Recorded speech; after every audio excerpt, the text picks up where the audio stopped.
Hi there, friends. Well, the parades are over. Putin's army began to retreat near Bakhmut. They have been trying to take this Bakhmut for half a year. Eventually, got their asses kicked and began to retreat. The best answer to what is happening is not to lose Melitopol, for example. Meh, weak answer. That is a great answer for people who live in Melitopol. That is, we no longer reason in categories of liberation, just so as not to lose something. Everything goes according to plan, just according to plan. The plan now is this, at least not to lose anything. At first, we were all sure 2 weeks and Kiev is ours. It started out well, but then it went wrong. Yeah, somehow it went wrong. But why though? Did something happen? You remember our retreat, the defeated convoys that were moving without escort, without reconnaissance. Wounded soldiers got finished, then the whole world came to the aid of Ukraine. Air strikes are being carried out on the strategic aviation airfield. 2 trains a day are derailed. I said back then, what are you talking about, guys? This is Moscow cruiser. They will never be able to sink it. Well, this is the Moscow cruiser. They will never be able to sink it. It just. But it sinked. Moscow. The Crimean bridge was blown up. Kherson city was left. They hit the Kremlin. Wait a bit, bro. Stop. Ukraine hasn't even launched a counteroffensive yet. This is not a special military operation. This is a terrible war. The whole world is against us. Future? Where is it? What are our plans? It's a shame, friends, to be honest, and it's sad. The journalists found out the names of the veterans next to whom Putin was sitting at the parade. On the left, Yuri Dvoikin, an NKVD officer, did not get to the front. On the right, Gennady Zaitsev, born in 1934, did not participate in the war. The president, who was not elected by anyone, sits next to veterans who never were at war. Looks so familiar. Today, for us Russians, all of the former Soviet Union, is a very important day, the 9th of May, which I celebrate it every year. But this year, I will not celebrate it. Tell me, please, Russians, how is it possible?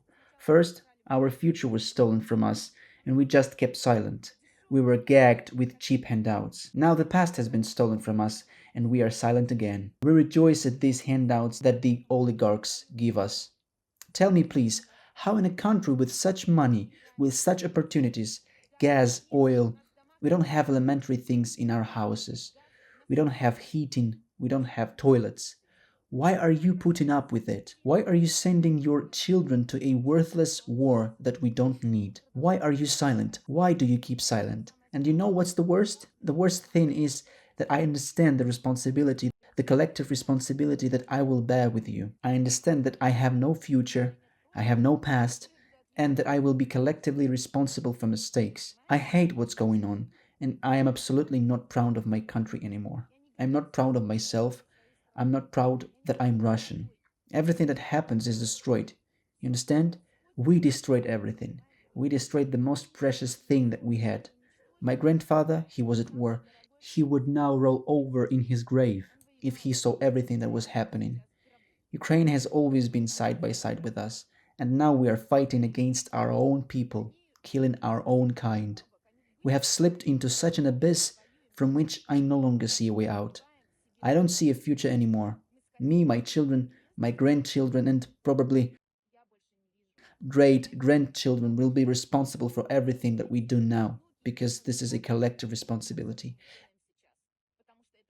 Everything that we do is impossible to forget now, not in 100 years, not in 200 years. We will answer for everything we have done. Take a deep breath. This is a military parade in Pushma city.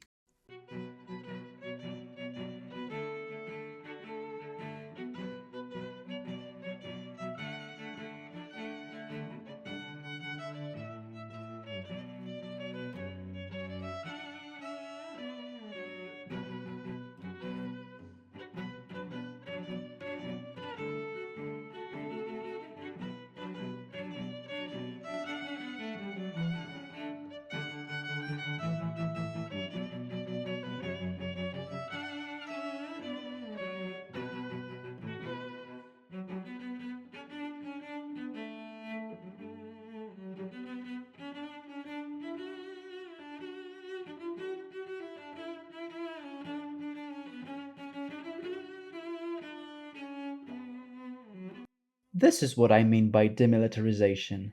Grandpa promised, Grandpa delivered. Humanitarian aid reached the liberators a little liberated. Here it is. The handle is broken. The car previously was open.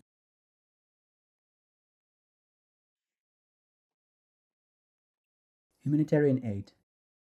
The cookies are open.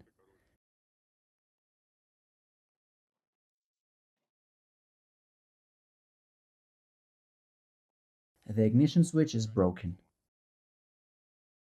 We are Russians. We do not abandon our own. But stealing cookies is fine. It's sacred. Krasnoyarsk city, faucet for water supply. There are no analogues of this kind either in Europe or in America. May the 6th, 2023, the city of Krasnoyarsk. I have no water at home. It is only available at night. Did not manage to get up this night to get some water, so I came to get water from the water faucet. Here is what we have in Russia. Here's the stick. You press the stick, and just like this, it splashes at your feet. This is the technology we have today. Got a bursting desire to throw a rocker on the ground, take off my best shoes, kneel down, and drink some water. Pride and grandeur immediately overwhelmed, right? Krasnoyarsk city, 1,100,000 residents. Try and find at least one city with 1,000,000 residents where water is obtained like this with a wooden stick. You will not find it. Guess why? Because there are no analogs. Some hackers connected to video warning and surveillance systems throughout Russia and turned on Volodymyr Zelensky's message. To those who understand only Russian. If you want to live, run. If you want to live, surrender. If you want to live, fight. Fight in your streets and for your freedom. Everything was taken away from you.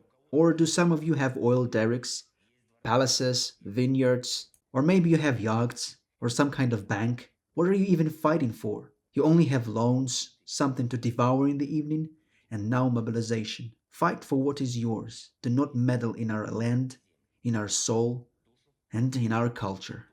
A pediatrician on Sakhalin got a call and came here. When you get a call on Sakhalin, this is where it takes you to. You enter the entrance.